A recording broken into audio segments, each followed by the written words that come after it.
नमस्कार दर्शक बंधु मु ज्योतिर्विद कैलाश दास स्वागत करुच्ची आपणकर आस्ट्रो संवाद ज्योतिष भित्तिक कार्यक्रम बृहस्पति 12टी चयन करेंगे 12टी राशि फलाफल कौन हम से विषय में आलोचना करवा आज कुंभ राशि चतुर्थ बृहस्पति जन्म शनि अत्यधिक 12टी जाक राशि भितर कुंभ राशि व्यक्ति माने सतर्कता रहा निहाती जरूरी। वाद विवाद स्वास्थ्य आर्थिक कारोबार सौजन्य कथबार्ता उपदिष्ट कर्मचारी सहित कथबार्ता क्षमताशाली व्यक्ति कथबार्ता एवं राजनैतिक व्यक्ति कथबार्ता युक्तितर्क निरत हे। आर्थिक सब वर्ग व्यक्ति मान फल पड़ा आर्थिक कारोबार कला सतर्क हे। যানবাহন গলা বেড়ে সতর্কতা অবলম্বন করবে এবং নিজের লোক দেখি চাই কথাবার্তা করবে পরিবারের কাহাকে কটু কথা কহবে না।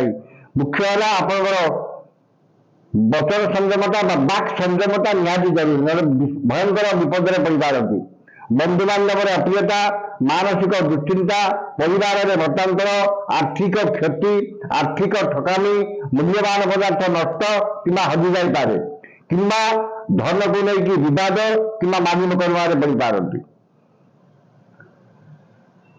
निजर लोक मैंने शत्रुता करेंगे और निजर लोक मान अशांति विवाद एवं पड़ोशी सहित विवाद लगी रही। सब वर्गर व्यक्ति माने ये फल पाइबे।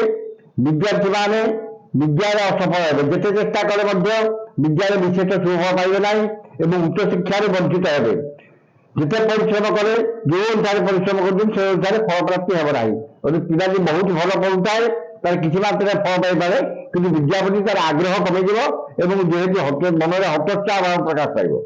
व्यवसाय मान वर्षटी अत्यंत विपदपूर्ण व्यवसाय विपर्य अवस्था आसवे जो मैंने परिवहन व्यवसाय कर विशेषकर गाड़ी मोटर ट्रांसपोर्ट बिजनेस कर विशेष सतर्कता अवलंबन करेंगे। नूतन जानवाहन किणवा गाड़ी घोड़ा चलवा बेले सतर्कता अवलंबन करेंगे। परिवहन व्यवसाय विपर्य घटव और वाणिज्य व्यवसाय क्षति घटव। व्यवसाय मांदावस्था लगी रहा पैसा पत्र जो बाकी पकड़े से पैसा मिलवार आशा ये वर्ष मिलवार संभावना बहुत क्षीण। आर्थिक अवस्था क्षति आर्थिक अवस्था अवनति ये समस्त जिन व्यवसाय मान घटव। तेणुक व्यवसाय मान सतर्कता अवलंबन करेंगे। कर्मजीवी माने सहकर्मी मतांतर उपयुक्त कर्मचारी मतांतर एवं समस्त कर्म किसी कंटक सदृश मन जो कामटा करेंगे आप कम प्रति आग्रह बिल्कुल रही जिते परिश्रम करे परिश्रम फल प्राप्ति हेना। कर्मजीवी माने सतर्कता अवलंबन करेंगे। जो मैंने विवाह संपन्न ना वैवाहिक कर्म संपन्न हमार संभावना बहुत क्षीण। तेणुक ये वर्षटी अपेक्षा करने पड़ो एवं आर वर्ष को बृहस्पति पंचम होला जहाँ कि पारे अलगा सब अन्य अर्थ निश्चित भाव में किसी खराब फल प्राप्ति हो।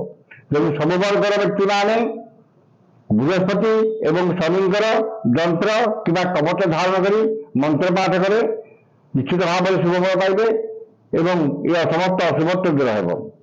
विशेषकर जो मानकर 27 कुंभ 24/11 से विशेष सतर्कता अवलंबन करेंगे।